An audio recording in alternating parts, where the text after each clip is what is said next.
Good evening, everybody. Thank you so much for tuning in tonight. Again, for those who, if this is your first time tuning in, this is Mom-Versations. Welcome. One day I'm going to have a opening sound and an opening song so I can sing it. Da da da Mom-Versations. Whatever. So welcome. You find yourself watching tonight Mom-Versations. If you've tuned in before, you've seen that I usually have on really great people in the arts, business, entrepreneurs, different women who are, let me just tell you what we're about. Mom-Versations. Again, my name is Aretha Scruggs. Mom-Versations. This is a show where we hear real stories of incredible moms making waves from entertainment to entrepreneurial fields, women who are making waves in the world, in our nation, in our city, and in just our neighborhoods. So today you're joining the Mom-Versation, and we're going to hear about specifically from Cynthia Walgenbach tonight about how she thrives. How does she thrive as a woman of purpose and a mom? And so we are going to pick apart not only her story, but also to hear some tips and some conversation that she might have for us parents out here who are in this whole phase of the quarantine and distance learning and all of those things. She is a veteran mom. She'll tell you about her family when she comes on. But I want to tell you a little about Cynthia. Cynthia Walgenbach is a mom of four. She's an author in the making, a parenting coach, and she is an owner of her company called Renewed Motherhood. She lives to help parents connect deeply with her children and break free from the cycles of anger and overwhelm. We'll definitely ask her about that. What does that actually mean? What does that actually entail? She's a former homeschooling mom turned distance learning mom. She's a former TESOL or teaching English to students of other languages instructor, and she has a passion for cooking, learning about other cultures in the world, as do I, as you know, and learning to rest in Jesus. Cynthia has been married to her husband, Aaron, for 15 years. So we're going to bring up Cynthia. So before we do, I just say thank you so much for joining us. Thank you for those who are her friends and family who are tuning in. Thank you for my friends and family who are tuning in. If you are listening on the podcast, I'm saying this for my coming podcast, but if you're listening on the podcast and or watching, don't forget to like and share, or share this with someone who might need these tips and who might need to be encouraged. Because what I have found, people ask me all the time, why are you doing this Mom-Versation? Why, Retha? Why? You got so much you're already doing. Why? Because I am concerned about this myself before I became a mother, but even more so now because I am a mother. I am the type of mother who is constantly asking, how do I balance? How do I live into my own purpose? I know I was created for a purpose, and God put me on this planet for a reason, for a season, for a time such as this.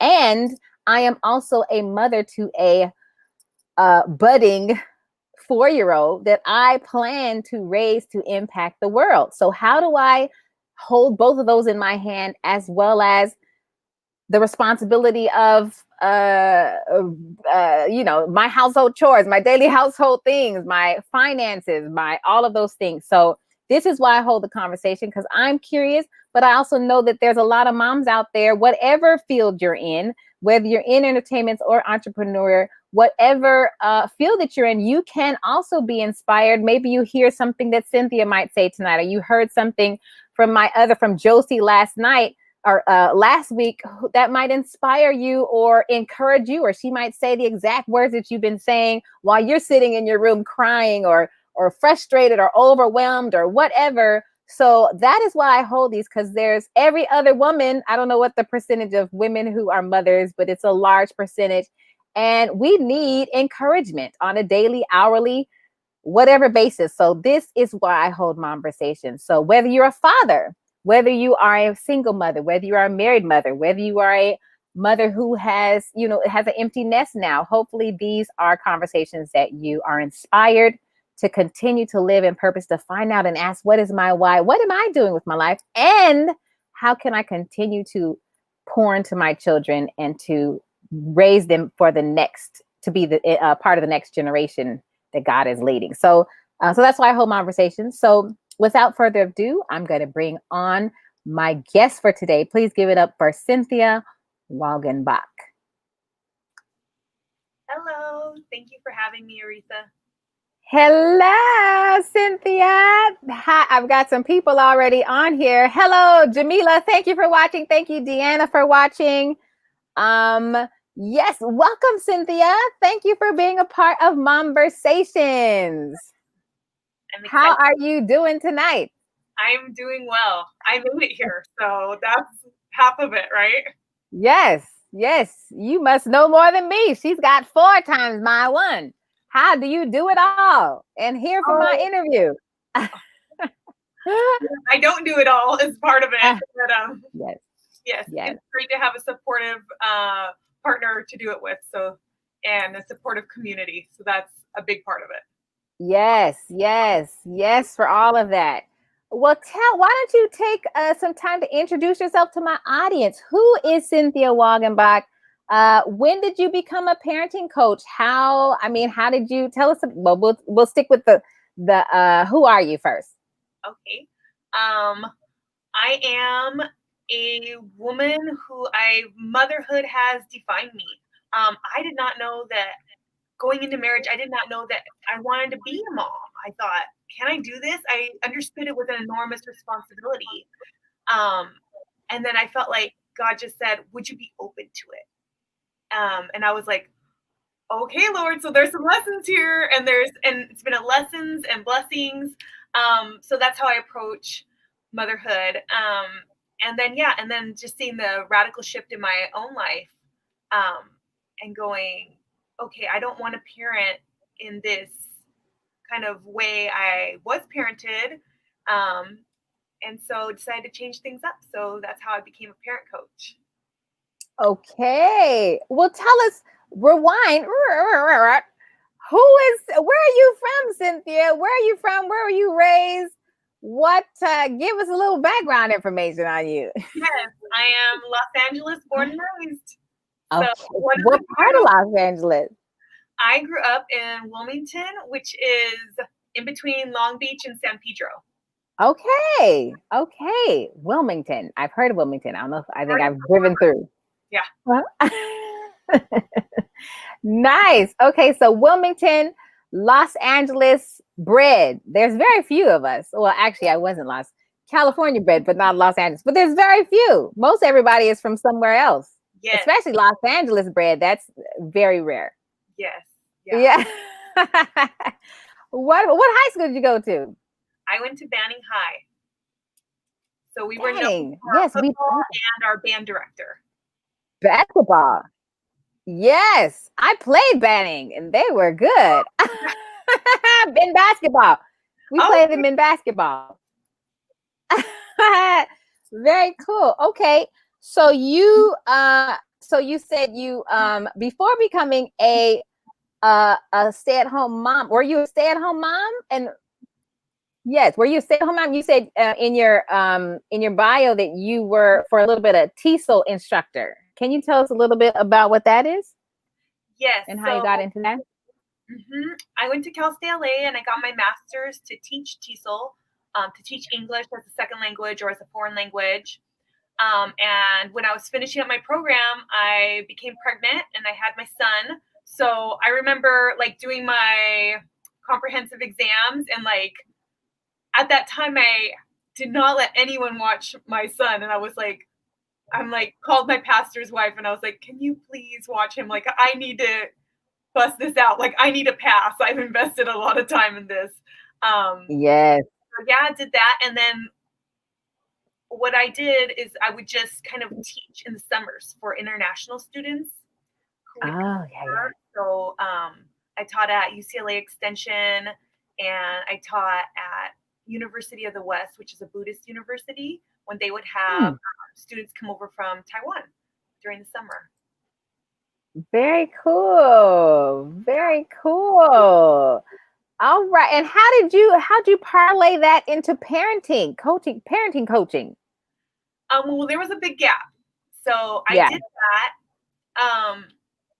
And then And then for a long time, I was at home with the kids, and I began homeschooling them. And so that was my focus, and I loved it. Um, but after a while, I think there was the rub between me being with them all the time and the way I was parenting them. Hmm. And so I was just like, what do I do? Because it was like the death of a dream for me when I let it go.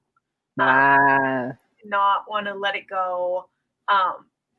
But just slowly became convinced like that it wasn't good for anybody anymore. So I Hmm. loved it. I loved the idea of it. I was like, you know what? And I feel like that was the beginning of the lesson for me. Like, I do not have to be everything. I do not have to be perfect, and to stop evaluating myself in that kind of way. Um, Ooh.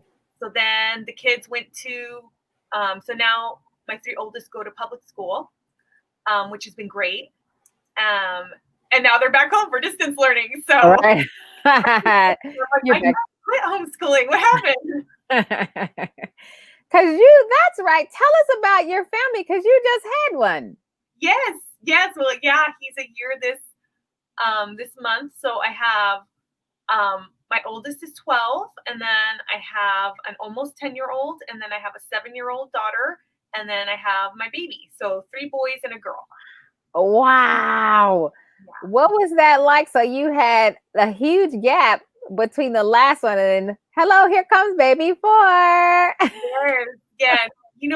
I was so excited. I was just so excited. And then the kids have been amazing. Like, I was kind of worried about them. Would they be like, who's this intruder? But they Wow. so that's been really great to see. Just kind of see them step into that role. That's awesome. So you've had the homeschooling taste. You've had the being in school and being a mom. So tell me what do you think, what is your purpose, Cynthia? What would you say is your purpose? Oh, I think just to encourage other mothers, who are going through it, who are going, this is really hard, and I don't know if I'm equipped for this. Yeah. That would be my desire, is to just encourage other moms and to help them wherever they're at in their parenting journey. Yeah. Yeah. Can you give us what's one of the examples that you use, or what's something that you have with your clients or your future clients that you use in really for example, in this quarantine time, that you are walking your clients through the process of being in the distance learning and working full time, or some of those difficulties? What are some of the tips that you would even have for my audience for that? For distance learning, and yeah, during this time. Oh, And all the demands. like, right? It's like the all encompassing is like having grace for yourself. And then the practical within it is making sure your structure is working for you. Mm, So making sure, if you're low on time, that if your kids are in a different room, that as soon as you walk into the room, you can see their screen. You know what's mm, going on without having to think about it, right? Um, Building in time for yourself, whatever that looks like. Does that mean you're doing PE as a family, like going outside and taking a walk, figuring out what that looks like, and then delegating, right? Like, my yeah. oldest is 12, and so there's some times where I'm like, you can make a sandwich. Like, you can actually make a sandwich for yourself and for everybody else here. Yes. Or sometimes that means I make sandwiches for everyone, same as when they were in school at 8 a.m. and I just leave them in a Tupperware, and I'm like, grab it when you're ready, because I cannot be available at all times. And That's good. I think it's great if they can know that, especially for parents who are working up full time. Like, I am not available all the time. Here's my schedule. Yeah. Here's your schedule. Let's see when we can line up. Yeah. Yeah. You said a good word, structure. I mean, how do you even set up? We had a structure before the pandemic. And then there's like such a thing as creating a structure during the pandemic, though I mean, what tips or what kind of ideas do you have around that when it's like a temporary? You even know how long you're going to be sitting here in this space. What does structure even mean? Yeah, so I mean, I think within it there's a lot of flexibility, right? Um, but then, I mean, for us, like the first few weeks was like there were a lot of tears all around, like everybody in the house, like this is crazy. Um, but then we're like, okay, well, we're gonna be here, so we have to figure out where people are, like once a week. No, more than once a week. My oldest and my husband go running together, and then once a week the Um, other children join him. So that's a good way for them, you know. And then like after school, they're like, okay, now it's our tablet time where we get to do something for fun on the screen. uh, yeah, and then I'm like, go outside because now you have been inside way too long. Everyone needs to see the sun again and right. do that. So just kind of having chunks, maybe like not every moment scheduled out, um, Yeah, but having kind of those chunks of time set aside. that's good.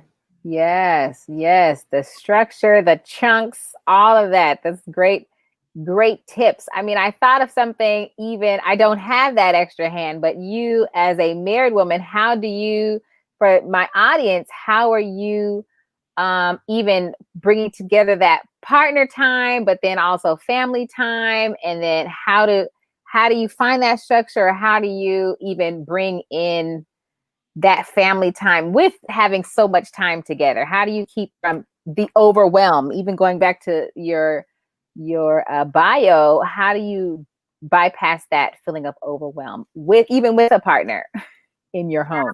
Um, I think it comes back to like knowing yourself really well. And knowing that you're not going to bypass it completely, right? Like, because this is just like unprecedented times, completely nuts. Um, Right, and then so that's kind of like the relief. Like, this feels so crazy. Okay, that's normal. This is a really crazy time. It's not right, gonna be like this forever, you know. right, right. But for me, I'm an introvert. And so sometimes I know for my husband it's been really weird. He's like, "You want more alone time?" And I'm like, "Yes. Everybody is around me all the time. You all are in my house and none of you ever leave." Like I'm going to go outside by myself. And then yeah, and so then finding the family time. I mean, honestly, I because I'm in charge of the kids during most of the days, so oftentimes I'll be like, I'm actually stepping out for this, and I'm not going to feel guilty about that. Mm, And then I'll take the kids one on one because I found that that's less overwhelming for me, and I do better with that, and they really respond to that versus mm. mommy hanging in for a movie that she didn't want to watch and falling asleep or something during it, or whatever family activity. If I'm not feeling it, I'm not doing anyone a favor forcing myself to do it. Yes, yes. Yes, I love it. What you said something in your bio that you help parents connect deeply with their children and break free from cycles of anger. Can you tell us a little bit more about what that looks like and how? What do you mean by cycles? How are cycles even created? Yeah, so a lot of it starts when we're young, right? So we establish kind of subconscious beliefs um, Mm. and thoughts that are like deeply ingrained in us, and that happens between the years of 0 and 7. Mm, We're not ooh, aware of it. We're not even aware, and we're like carrying it around, and all of a sudden you have this precious child who you love, and you simultaneously want to strangle because yes. you are pushing all of my buttons. What do you? All of my triggers. Yes. Yes, yes. So I think the first part of that is delving into our own, like, what are those triggers for us? What is Yes. setting me off? Like, and getting really curious. Why is this setting me off? Yes. And so that's a big part of what I do with parents. Is not just how do you deal with this person, but how do I deal with my own responses and Mm. why do they keep coming up and kind of getting to the root of the issue? Yes. Do you have a scenario or a specific client or something that you work with that gives how you might have walked through that process? Because I know that Somebody just asked me that yesterday about as far as it relates to disciplining, because we can discipline and then not know that what they just did pushed our trigger, and then we're just naturally responding to something. And so then my natural response is to do this in disciplining, but then kind of going back to what you said, that awareness of the core of it is they hit my trigger, and what's at the core of that trigger. So Pat, can you walk through either in your training or with a client, what does that look like to even uncover for a parent those triggers that formed when we were between the years of 0 to 7 months, 7 years? Yeah, so that's what I go through in my program, is like figuring out those individual beliefs that we have that are causing us to react. And then kind of the practical part of it is learning how to pause before we react, which is, I am still finding it is a very long process to learn Yes. this. Especially when someone is rolling their eyes at you, or, makes a comment, you're like, you're thinking, if I talk to my mom like that, Right. would not fly. Right. So it's learning how to pause. And then in that, it's kind of that mindful being aware. And that's a huge part of it. And then also, instead of thinking, I need a discipline, which we're used to thinking of discipline as, how do I stamp down, like, how do I, clamp down on this behavior and make sure that you don't ever do this again? Yeah. Where we know that the discipline means really to teach, right? And so Yes. how do I react to just stamp out this behavior? We go back to the bigger picture. What is the value that I want to teach in this moment? Good. That I want my child to have going forward in life, so they can make an impact, so they can be a kind person, so they can be the next generation of leaders. What's the value I want to get back to? And am I able to communicate that value right now? Or do I need to step back before I can communicate that in a way that they can receive? That's good. That's good. Ooh, that's stepping back. that takes a lot of maturity in parenting. Sometimes that trigger brings up the little girl in you, and you want to be like, "Excuse me, what did you say?" You want to fight your kids. Like, what you say? That's good though. Pausing and being aware. Should I handle this right now, or should I take a space? Should I take a beat and let it rest a minute and then come back to it? I like that. I like that. Have you, when it is something, when it's continual, or it's the trigger is a known cycle, that we're unaware, that we're sort of in the process of breaking, how do parents deal with that?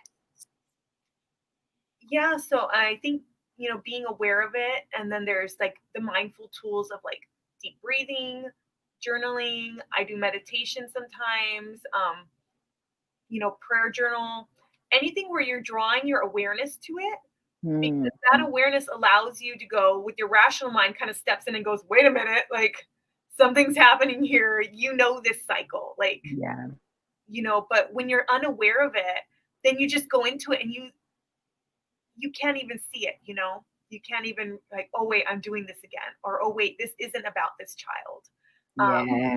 You can't see it. So when you become aware of it, it's kind of helps you even to step away, right? I read something where it was like, when you're really angry and really triggered, it takes, they say, about 20 minutes for your heart rate to get back to normal. So when you're in like rage mode, right? And it's different for men and women. I think men take a little bit longer actually to get back to base level. And so just knowing like, maybe I can't even think about this right now. Maybe I need to go take a walk. Maybe I've told my kids like, mommy needs a timeout right now. Yeah. Watch something on TV, an episode of something, because I need to take care of me. And I'm very explicit about it because they know that they don't have a perfect mom. I don't want them to grow up and think I can't ever be angry. Yeah. or the anger is something that I have to hide or to feel super ashamed of it when they do become angry. Hmm. I already know, like, I have a temper. They're going to see that. So now it's like, how do I deal with this in the most mature way possible? That's great. Man, parents who are watching, if you have any questions, feel free to put it in the chat and I'll ask our parenting guru, our parenting coach here, Cynthia. But you're bringing up some good points because this goes to the kind of nitty gritty of our daily, especially in this time when you are with your child 24/7. Like it really brings out stressors that weren't there because hey, 9 to 5, they're at school or whatever your regular structure that you set up is no longer. And now they're with you all the time. So I think it's bringing out all kind of things in us that wasn't even present maybe because, we had our set structures and we knew where kids were. And now, okay, you have your time. Okay, I know I have about 3-4 hours with them before it's bedtime. Good.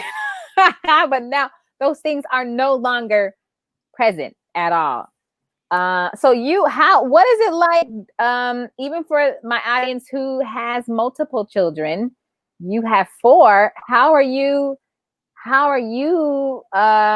managing a toddler and preteens? Like that's totally different, totally different strategies. Yeah. What kind of tips would you give for parents who have not only multiple children, even if they're of the same age, but especially those who have that gap of a preteen and you started all the way over and you got a baby? Yeah. I think it's gonna, like, looking at the needs of your family, exactly where your kids are. So for me, I try to do some one-on-one time with the kids, which actually seems it's kind of easy right now that the baby is a baby and not like full-on toddler mode where although he's getting there. Um, but one of my children really needs, like, he really craves one-on-one time. One of them I work with more closely during the school day. So then I know after school I need to check in with the other two who are working more independently. So kind of knowing when's my time that I can check in with each of them, right? Everyone wants to feel special, right? I want to feel special. I want someone to check in with me, and not just to only be a part of the group. Before, I don't think I didn't understand that for a long time, and I was like, I'm homeschooling them. I'm with them all the time. Why are they acting like they're these deprived children? Right. But some of them really do need that one-on-one time. So that's a big key element. And then involving them. So I've realized that my older ones really love being that older sibling. Sometimes they don't, right? It depends on your age gap. Yeah. So my oldest and my youngest work out really well. And then I think the closer they are in age, the more opportunity for sibling rivalry. And sometimes going, like, let's separate you, or I have a combo, like these 3, depending on, how much attention I can give them in that moment. Should all 3 of you be together playing, or do I need to separate people? Kind of planning ahead for some of that. Ooh, that sounds like my classroom teaching days.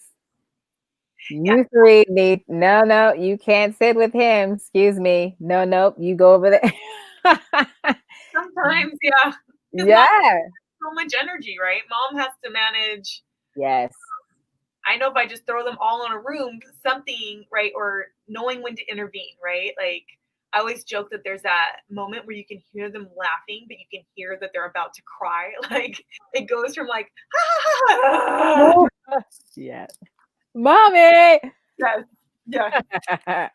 Oh, yes. Oh, yes. Wow. Well, let's go to what does that look like for you? And then what tips can you give to my audience? What is it? You always come off, even since I first met you at Christian Assembly, as this joyful, like bubbly, hey person. And I know because I come off as that sometimes, that is not always, friends. No. But sometimes you can't help it. Yes, I've got joy and it's amazing. Hey. But how are you taking care of yourself in the midst of managing so much during this time with multiple children? And then what kind of tips can you give to my audience, moms and dads who are overwhelmed or who are like, yeah, this can kick rocks. I need to get out. What kind of tips do you have? Hi, Doug. Love you. Yeah. Well, for myself, the way I'm handling it is trying to build in times where I can do the basics, right? Like, can I exercise today? And I literally do like a 15-minute exercise program. It's crazy short. Yes. I like that though. Yeah. I'm like, I Sometimes can you ain't got time for an hour. Ladies and gentlemen, I do know. 15 minutes uninterrupted. Right. And sometimes it's not even that. Sometimes I'm like, throw the baby in the stroller and we're just gonna power walk around the neighborhood. Good. Right, during the school day, because I know my other children are old enough where they're not going to die if I'm gone for 20 minutes, right? And there's another adult in the house who is present. Yeah. So that's a big way, is doing that. And then, I mean, for me, for a long time, everything was devoted to my kids, everything. Yeah. A way I'm resting is actually in working, like by pursuing my own interests. Ooh. So even when I cook dinner, I don't cook every night, but when I do cook, I'm like, somebody watch the other children, because this is my time. This feeds my soul. I want to make something nice. It's a creative outlet for me. And then sometimes, waking up at an ungodly hour, Yeah. I can do work, but Yeah. so it's work. It's fulfilling to me. Yeah. Yeah, and I think yeah, for parents, just we in this season, it's becoming creative, right? Um, so I want that time to myself. How can I get really creative? Sometimes we tell ourselves things like, I don't have the time, or I have no support. Yeah. And in ways it's true, but in different ways, we also reinforce those beliefs, and it prevents from getting really creative and getting out of the box and seeing what we can do with what we have, right? Like, we can only work with what we have, so let's make it the best that we can. That's Yeah. great. You said something, and I know I have some moms here who are stay-at-home moms. How was the process for you walking from your whole life is devoted, even with homeschooling, to all of your children? How was it? How do you even, I know for me, I only have one, and sometimes my whole life is devoted to Imani. It's hard for me to go, or, there's that guilt. There's so many things that are there that keeps you from going, well, no, I need to, what are my pursuits? What was the process for you of even being like, what, no, the world is not about you right now. I'm going to pursue what I feel in my heart to do. What was that process like? And how'd you push through that mommy guilt and that all those things that might have come up at that time? Yeah, I think mom guilt was huge for me. And I mean, still, honestly, the biggest area, like, where I'm going, why isn't it not why am I okay with me being at the bottom of the list all the time? Yes. Yeah. But I realized, like, it's really exciting for me to see the more I put myself on the list, the more I'm pursuing my passions. My kids are excited for me. So my son, my oldest, he's like, "Oh, mommy, you're gonna talk with Aretha today? Are you having an interview?" Like, he is so excited for me. And I'm realizing, like, wow, I'm getting to set that example for him.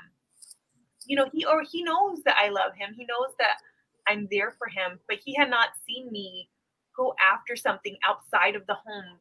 Um, and so I feel like that's a powerful thing for him to see. Wow.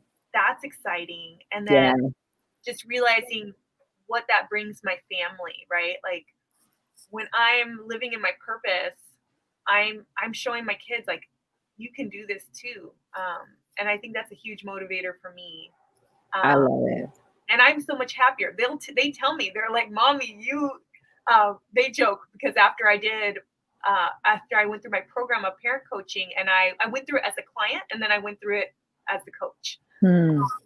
They're like, "You're so much nicer," or like, "I can talk to you more easily," because I want to listen. but they've seen the transformation, and so that's been really exciting. So for them to know, like you don't have to be stuck in one place. There's always a way forward. Wow. I mean, these are the conversations I just literally had yesterday with someone who was saying like grew up, he grew up and sorry, it's okay. He grew up and he saw a mom who not technical difficulty. Sorry about that.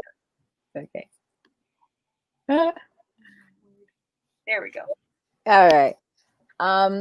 But I was just in a conversation with someone who was just talking about how he wished his mom, he watched his mom raise her kids, and then after they left, like he saw her almost lose her life, like there was no life left, and he just wished that there was a place where that his mom, he could see his mom living and growing and being and doing. And I'm just like, wow, that's powerful that a grown adult can see, like they wish that they saw that in their parents, of this like drive for something, whatever that is. And again, that's the reason why I have this conversation, is because I think, I don't even think it definitely is, as parents, so hard to keep trucking.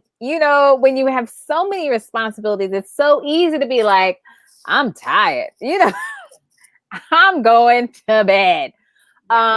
It's so much easier as parents, but I even think it's even easier as an adult. It's so much harder as an adult to push yourself, to motivate yourself, to be like, what are my passions? What am I? Anything. Is there anything that's waking me up in the morning? And so I think this is so important to even discuss the process, that it was a process to find that voice again, to dare to take the risk, to take the classes, to dare to, okay, well, I'm gonna try this coaching thing. And then even the fruit of literally hearing your children be motivated by your motivation, and to hear them see the difference in you is like huge. So that's great. I mean, that's the perfect example of why I do this, because it is hard, ladies and gentlemen. It's hard.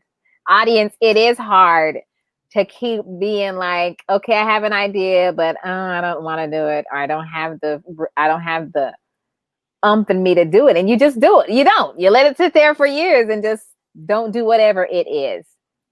Yeah. And right. And we're sold an idea. Different ideas, right? One, we're sold an idea that if something good is going to happen in your life, it's going to be like Instagram. It's going to be overnight, right? And that's not the truth of it, right? It's seeding and planting and, reaping in time. It's not immediate. And then the other is, can I do this? Like, right? Like, when I think of myself, I'm like, I'm a late bloomer. I'm 40 this year. And I'm like, hey. But I feel like I'm finally coming into this space where I can go, oh, I can do these things. Like, I'm ready for this challenge. But it took a lot of work to get to this point, right? Because we're so, this idea of motherhood that it has to be like martyrdom, right? A lot of up with,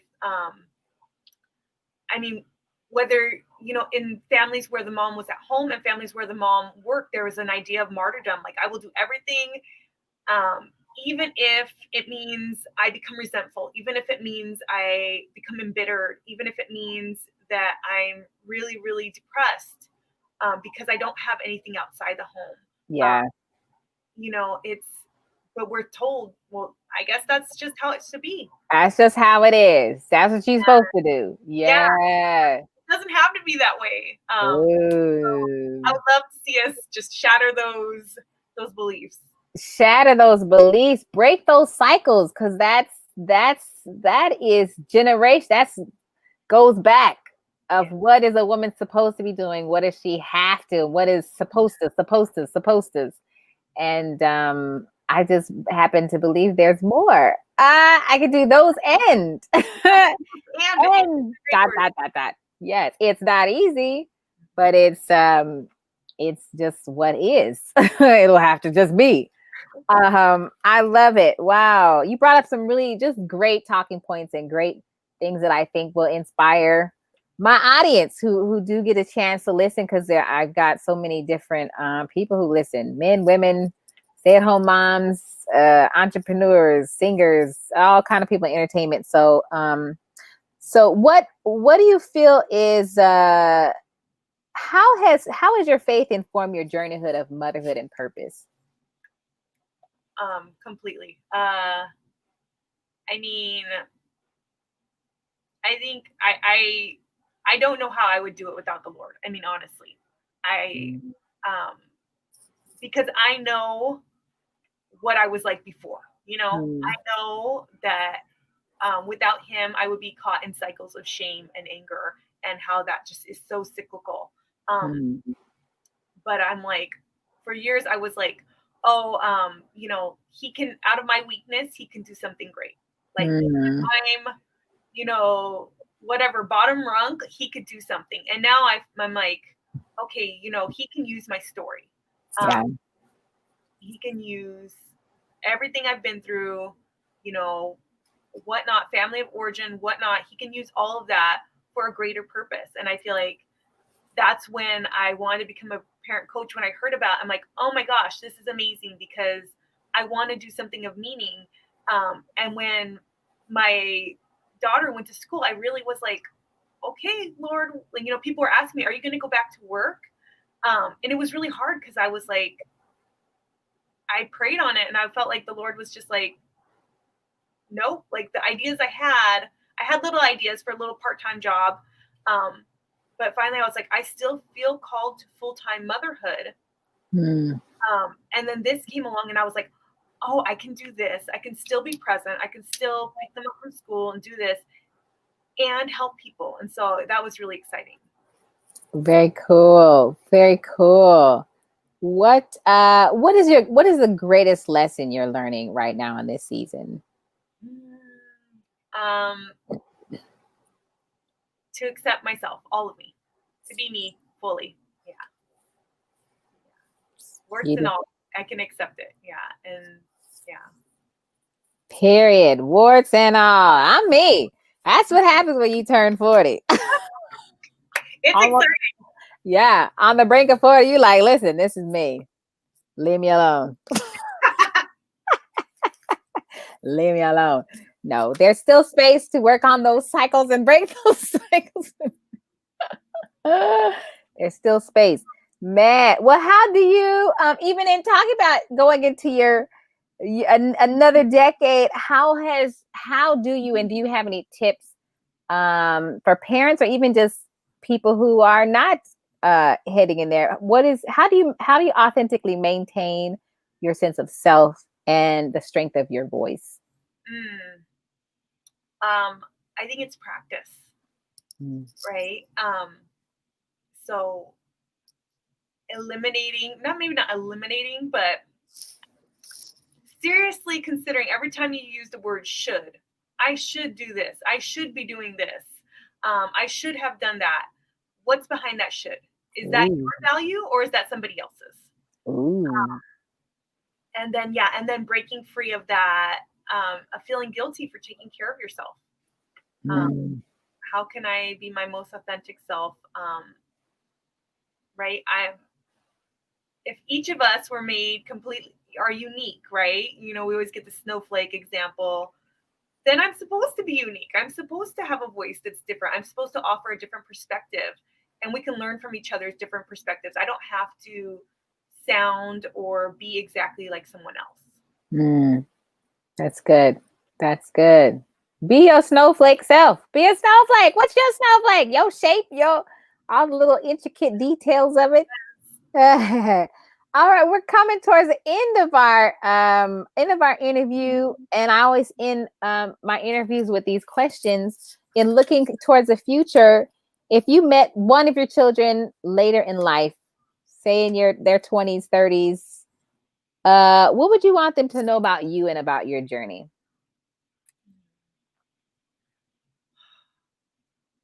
That I mean, I think that I just love them, and I love them, and I think all of us, right, as our parents, we're looking at our parents. I did the best I could with what I had. So I would hope that they could also be gracious toward me, but also know that, like, mommy didn't give up. You always had someone in your corner. You always, like, I mean, when they say the word mama bear, I'm like, oh my goodness, right? Like, I would do anything for these people, and I really hope that they know that. Like, that's part of, knowing your personality. I always joke I'm a lover and a fighter. So I really hope my kids, as they're grown, know that I'm always in their corner. I'm always rooting for them. I will always go to bat for them. I love that. Yes. Mama bear. Perfect. Perfect word. I'm a mama, but I'm a bear. I'm going to fight you for my kids. You best to back up. But I'm a mama. I'm a lover. I'm going to love my babies. And I'm going to love my babies' friends and the people attached to them. But I am a bear and I will growl if necessary. I love that. All right. And this is always my final question. In reading Michelle Obama's book, Becoming, and watching her documentary on Netflix. If you haven't seen it, y'all need to watch it or read the book. But I love the final question that they left the audience with, and they asked people as they were coming out. So I leave this with you, Cynthia. Who are you becoming? I am becoming more fully myself and at rest in the one who made me. Period. That's a good answer. Good answer. Good answer. I like that. At rest in the one that made you. That's great. That's beautiful. Well, Cynthia, I thank you for being on my show. For those who are tuning in, you can catch and follow Cynthia's business journey and her parenting journey at Renewed Motherhood. That is her social media handle on Instagram and Facebook. And you can follow her there. If you have further questions for her or tips or whatever, feel free to follow her there or send her a message. Please do. Yes. So thank you. Hopefully everybody were inspired. There were some tips that you got out of this conversation of, even if nothing else, extending yourself grace, as Cynthia talked about, extending yourself grace, and hopefully your children extending grace to you as we meet them later in life. But extend yourself grace in spite of the mommy guilt or the daddy guilt or whatever you might be feeling at this time. But rewatch this. Cynthia gave some good tips of self-care and of just how to deal with those cycles, how to deal with feeling overwhelmed, how to just make it through this difficult time when you don't have your regular structure set up. How do you set up structure? And again, follow Renewed Motherhood if you want to hear a little bit more about those topics, because Cynthia is a veteran. She's got 4 of them. She's been on this road and has 1 more.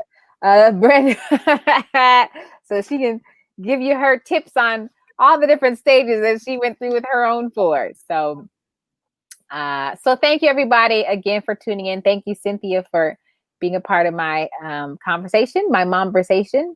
And everyone, will see you next week with another conversation. Thanks for tuning in. We'll see you guys later. Bye. Bye-bye.